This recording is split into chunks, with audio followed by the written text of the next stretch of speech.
Abaana fenna batubatiza fenna tuli basamize. Good afternoon from the Lubwama family. Amanya gange nzisa abukonna Lubwama. Abantu bombadde mulira atambula ne muzeeyi. Ono Julius Dumba era ye Noise Media abadde akola bu video bwa muzeeyi bonna. Ono ye singa wange Nabagala adda ku muzeeyi. Ono ye Kodi Bamutinda Lubwama, our second last born. This is Chloe Naiga, Sarah. This is Mwambazi Collins. And then this is my beautiful sister, Bidugu. Sorry, Brenda Lubwama. We shared the Bidugu role some time back. Sorry about that.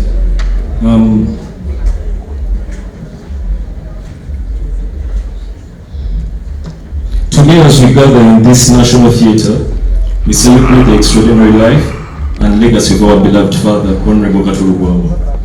It is an honor to stand before you, not as just his son, but as a fellow creative, whose path were illuminated by his unwavering passion and mentorship.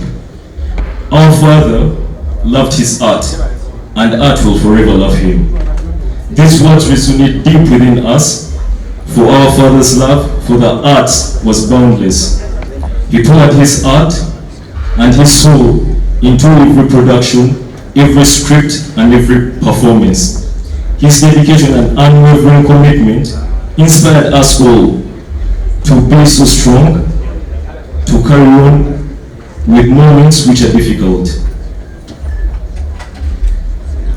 Today, we would like to express our deep gratitude to the incredible individuals who walked this artistic journey and parliamentary journey with my father. We would like to thank the presidents, His Excellency Yoweri Kaguta MUSEVENI. We would like to thank General Salim Saleh, Alhaji Muhammad Taata. Webalire ddala kulaga muzeeyi nti omukwano omungi ennyo. I can't speak a lot because I'll break. We would like to thank the Right Honorable Prime Minister as well. We would like to thank the Right Honorable Speaker and Deputy Speaker, members of the 10th and 11th Parliament, Pastor Bujengo, Mr. Frank Gashumba, Umane Abdi Muchiri Habibi, we got you now Habibi, Bessie John Segawa, Umumbe Jamari Mdagiri, tugenda fuuka balungu bumama, teweeraliikirira. Omukulu Misa Kisemakula okoze ebintu by'amaanyi ng'oli mukulu waffe. I know you're in the States hurting, but keep calm, my brother. Haruna Mubiru, members, Mr. Jedda Katende namulabyeko, si omukama wange, Honorable abadde akovirako nnyo ssibu. Weebalire ddala mwagala ebbanga lyonna n'obba ng'omu amagezi. Twagala okwebaza ne Alex Mukulu, members of the Black Pulse, Africa Talent, Bakayibira Drum Actors, Diamonds Nsimbu, TAU, Uganda Musicians Federations, Solidar, Diamonds Productions, The Dinosaurs, CBS FM, Stabu and Natoro, for all the dedication and unwavering support played an instrumental role in bringing his creative visions to life. We are forever indebted to you for your contributions and for being part of our artistic family. To the companies that you worked with, members of MultiChoice Uganda, thank you for standing with Honorable since way back when they had just started CBS, MTN, Lemonade, Airtel, EBL, Nel Boris, Centenary Park, Scanad, Uganda Police, East African Community, Parliament of Uganda, M1 Sauna, Law Development Center, and all those, and BNCK. Thank you so much. And Mama, Honorable yali yayimba obuyimba nga baluyita Mama Ana gumira kunze munnange, katulina gumira kuffe mami, tukusaba busabye ogumire kuffe, tugenda beera naawe. tugenda kubeera nawe, tugenda kuvuna buli kimu. Thank you, and may my father's artistic liberty and legacy forever live on. Thank you very much.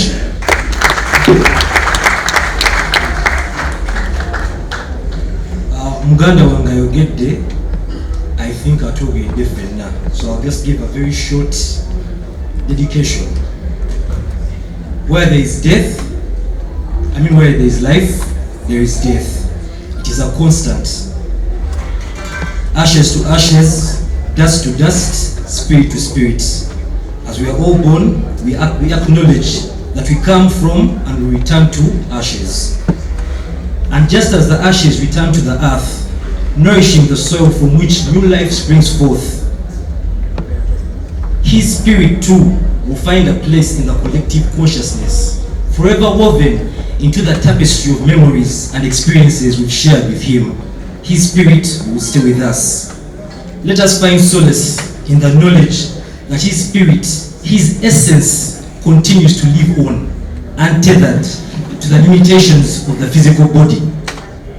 Let us find comfort in the knowledge that he has returned to his divine source, and let us remember that his spirit lives on within us, fueling our actions and shaping our futures. Through the memories we hold and share and the lessons that we will carry forward, his spirit will continue to thrive and will forever be intertwined with ours. Thank you for your time.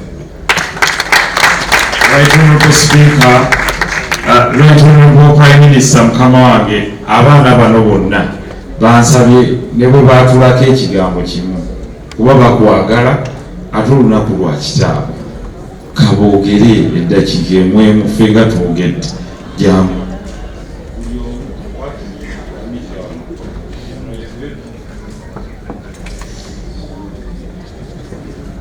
Good evening, everyone. I thank you for every single person that is here to come and celebrate my dad. He was a very honest and good, kind man, and I'm very happy that he lived out his life as good as he could. I wanted him to just stay a little bit longer when I finished my primary, but God had different plans. For I know Angel Raphael will come and heal our family souls. I also know that Angel Michael will come and protect our family from any harm that may come our way. And may everything be at peace, especially my dad's soul. For I know the Lord shall help us.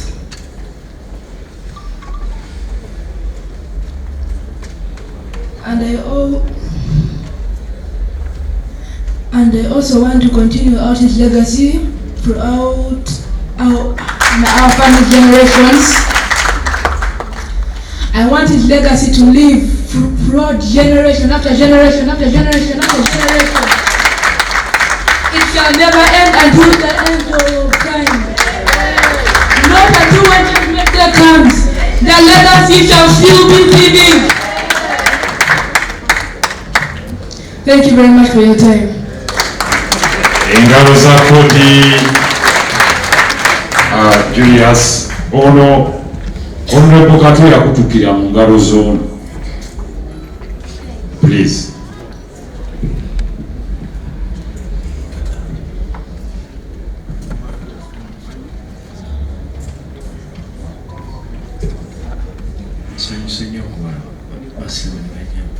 Right Honorable Speaker. It skipped my mind. Nsanyusa okulaba Right Honorable Prime Minister. Ebyange si bingi.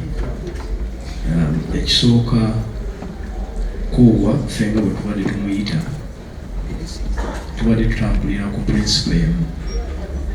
Tubadde tutambulira ku principle eya definitely I'm not here to suffer.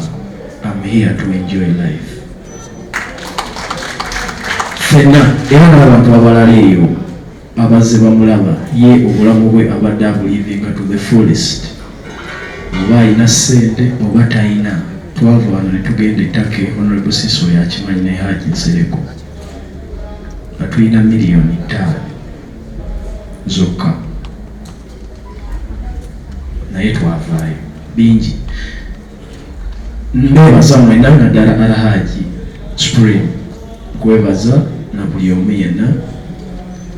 Nsaba ng'era Kodi bwagambye kuba kyekirooto kyakuubwa legasi ye kugenda mu maaso, naddala eggwanga lino okubeera ne one stop center nga bw'olaba America bw'erina Hollywood, Uganda efune film city. Era yali ayagala nnyo gituuma maama we Naalongo because twali tugezaako nnyo efforts zonna ne zigaana. Uncle John onokusonyiwa twagezaako wadde Honorable yagezangako nnyo okubyekolera. Kino kyamuyinza kyali kinene because ayagala kukolera industry entertainment yonna, bayimbi, theaters, auditorium mwezisinga wano obunene byonna mu film city. Eyo dream yali nene, kyobulaba yawikinga out ewa Meja Ndiwala n'oyo amutuuse wafande Sale kuba gavumenti yesobola okikola. Neyanze.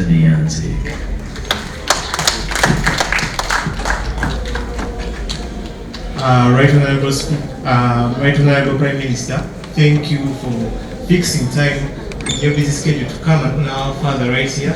And everybody that has come, thank you very much. I know wherever he is, he's proud of us, proud of you who have come to honor him in these last days on earth. We only have 2 days left, and we have to honor him in every moment that we have. Thank you very much, and may he always in eternal peace. Right Honorable Prime Minister, ladies and gentlemen, good afternoon to you all. I just want to say thank you all for coming. A'udhu billahi minash shaitanir rajim. Bismillahir rahmanir rahim. Assalamu alaikum wa rahmatullahi wa barakatuhu. Nze Haji Kaboggoza omusomi w'edduwa ntereeza ensonga z'amaka ebyenfuna n'endwadde ezitategeerekeka. Haji Kaboggoza omusomi w'edduwa nsiŋŋaanibwa Ekitigoma ku Lwejjinja. Bw'obanga otuuse Ekitigoma mu ttawuni ku stage osobola okuba ku nnamba z'essimu ezo z'olaba zitambula. Gwe wenna ali ewala oyinza okuyita ku mukutu gwaffe ogwa WhatsApp ku layini eyo eya MTN obudde bwonna mbeerako. My name is Zainab Sarah. I want to thank you all for coming and honoring my father during this time. And I want to pray that you, like the way we have gathered here, when ceasefire is going to premiere, may you all show up, because it would be my dad's dream if you came in. I also want to say that instead of mourning my father's death, let's celebrate his life because he has a lot of achievements. I also want to say that let's pray for my mom. It's really hard because she lost her soulmate and she's really been strong and she wants to be strong for all of us. So let's pray for her. And I thank you all for coming, for your support and for your prayers. Thank you. Brenda traveled all the way from Canada. Tuyanziza nnyo y'omwazze wano Honorable Prime Minister okubeera amamuzi wano Honorable omwami Mulongo Kato Lubwama. Taata waffe yali muntu nga twagala nnyo nga tasobola tujajinga. I don't think omuntu asobola ogamba kino oba yali awuliddeko Mulongo ng'agamba oba Brenda akoze kino ate nga nali very naughty. Yali ali very private nga tayagala ebintu bya family ye. Oba okoze ekintu kibi nnyo tayagala kibeere wabweru. Kyenjagala okwogerako nti nno bwenasemba okwogera ne Mulongo nali mugambo si kusemba naye that big conversation betwasemba okubeera nayo. I think it was like beginning of this year. Mulongo bali bangambye nti nno Mulongo tamira ddagala bulungi amisinga ali mupatinga nga patinga naye tayagala kumanya. Omuganda wange era ngambye kati nagamba kuubwa tayagala kumira ddagala kati nemukubira essimu nemugamba kuubwa biki nagamba nze sagala kumanya nemugamba kuubwa but you need omutima olina okukola ki ogulabirira nagamba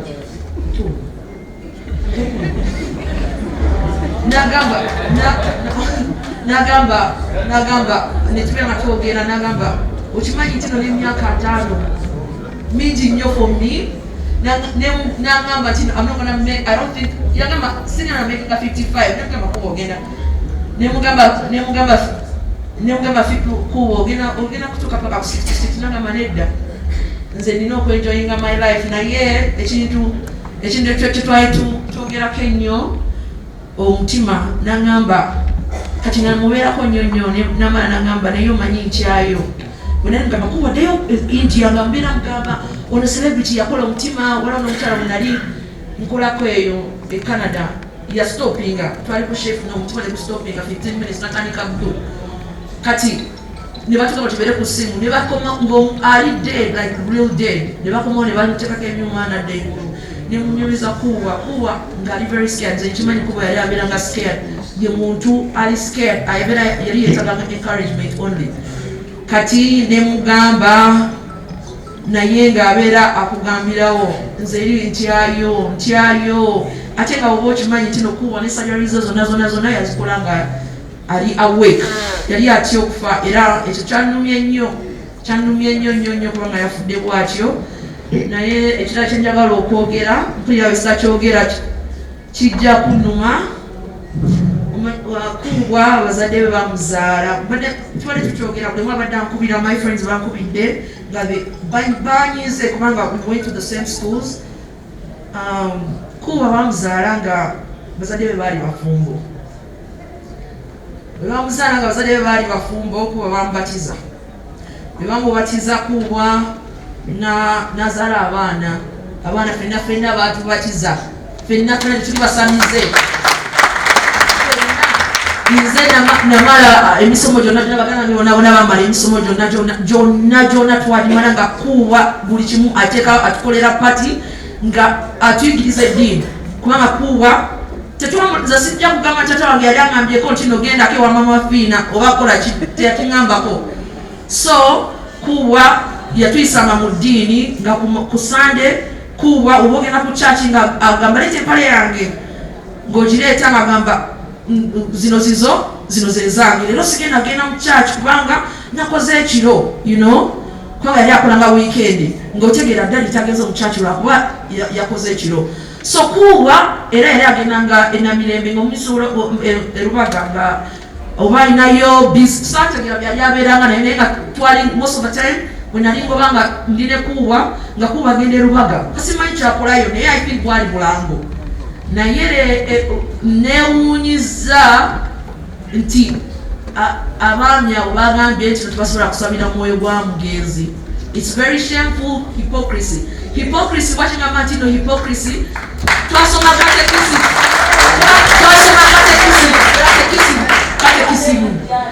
Nga tukyalina emyaka 6-7.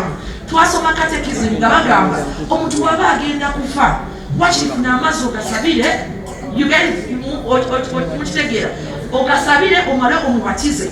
You don't care oba omuntu abadde ali sinner or what. Kuba wasn't a sinner. The only thing kyemanyi mukuwa ye nga ekizibu kiyitawo agamba jjajja wange kisito wabi kibiti ng'abeera nawe ayogera bajjajja ye bangi nga bangi nnyo babeera ayogerako nga muganda exactly omubuuza gakuba agamba nti omanyi oli Katonda aliswa naye akola naye wogenda wano bajjajja bategeera bamanyi wendi naye okuwulira nti bagambye okusabira taata wange nga musabira emyoyo gye kutamanyi buli nobeba musabira nemugana okusabira kati Lubwama olwokuba mugamba musabize ani abeere mmanju waffe none of these people tewali muntu yali abaddeko emmanju waffe nalaba Katolamu ng'agenda oba Katolamu n'agamba nadikirayenga nze ndimusabize. You know, ekyasinze okunnuma nti nno Pope yajja Canada. I'm sorry, ngina kwongera mu bino. Pope yajja Canada na reconcilinga nabo ba Aboriginals. Omanyi nga bo agamba nti Abakatuliki mwa areas nga culture yaffe. Pope n'ateekako n'ekyo ekintu. Naye mwe Abafirika mwe abaddugavu bannaffe, you want us to be Simon Peter. Temwagala kurecognizinga abantu baffe. Kati Lubwama abadde ayagala culture. Abadde ayagala kabaka we, ayagala okubeera ng'oyagala obuwanga bwo oyagala abantu bajjajjaabo, it doesn't make you evil. It doesn't make you evil. It doesn't make you evil. Some of you people, you're very confused. Some of you, you're very confused people because you don't know yourself. It's very important to honor those souls. Our Aboriginals are agenda. You know what they believe in? They believe in spirits. In the Bible, we still talk about Abraham. Watch Kato we you know.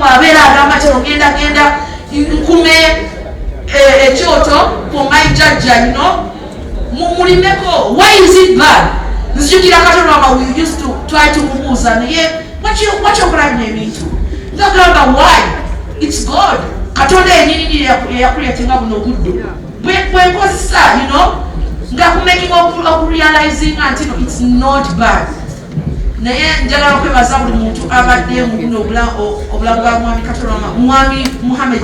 I know the last time when I'm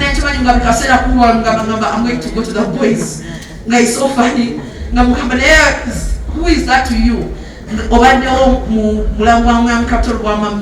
mental, you know, for his mental health. Very close to him. That was very important.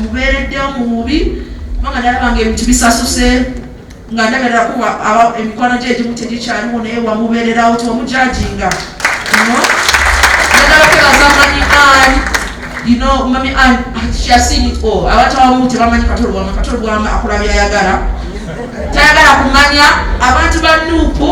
please. It's nothing.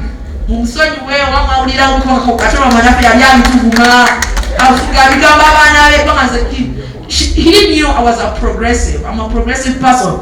So,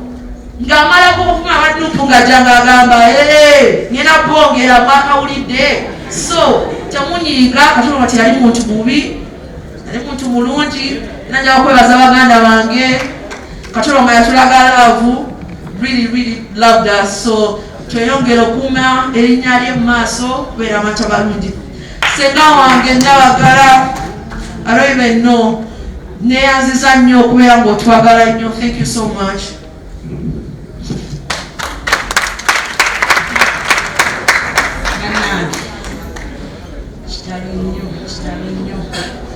Badde nsaba bakulu bange bajjeko wano Ssaalongo Lubwama Richard ne Lubwama Jane Francis. Eno family yalina abaana 12. Nze ne Kato Lubwama baffe tusembayo obufu babiri era buli muntu abadde amanyi tuli babiri. Tetuli babiri, tuli bataano kati abasigaddewo. Sister waffe waali awo ne brother waffe waali, taata waffe mumanyi naffe. Bannange sina byakwogera naye kanneebaze bannange mwenna abakungubazi mwenna bannange tweyanzeege byonna bye mukoze sijja kwatula sijja kumenya linnya. Bannange neebaza bwebaza nenyongera okwebaza ani webale twagala ani ayagala Kato naye ng'ate Kato aliko mwanyina. Ani webale kuba mukazi mulungi, webale kukkiriza kumpanga Kato buli bwe mwagalira kubanga kaseera ani abajjala bannange bombi bajja bombi naye ani tusonyiwe kubadde kwagala tubadde tetusobola kwawukana. Bazadde baffe baatulemwa, obwavu ne butukuba ne butulemwa, obugagga ne butukuba ne butulemwa. Kati tubadde ku stage ya bulwadde. Ate abeera mulwadde n'agamba bannange ne naagala ate ali with pressure amukubye. A'udhu billahi minash shaitani rajim. Bismillahir rahmanir rahim. Assalamu alaikum wa rahmatullahi wa barakatuhu. Nze Haji Kaboggoza omusomi w'edduwa ntereeza ensonga z'amaka ebyenfuna n'endwadde ezitategeerekeka. Haji Kaboggoza omusomi w'edduwa nsiŋŋaanibwa ekitigoma ku lw'ejjinja. Bw'obanga otuuse ekitigoma mu ttawuni ku stage osobola okuba ku nnamba z'essimu ezo z'olaba zitambula. gwe wenna ali ewala oyinza okuyita ku mukutu gwaffe ogwa WhatsApp ku layini eyo eya MTN obudde bwonna mbeerako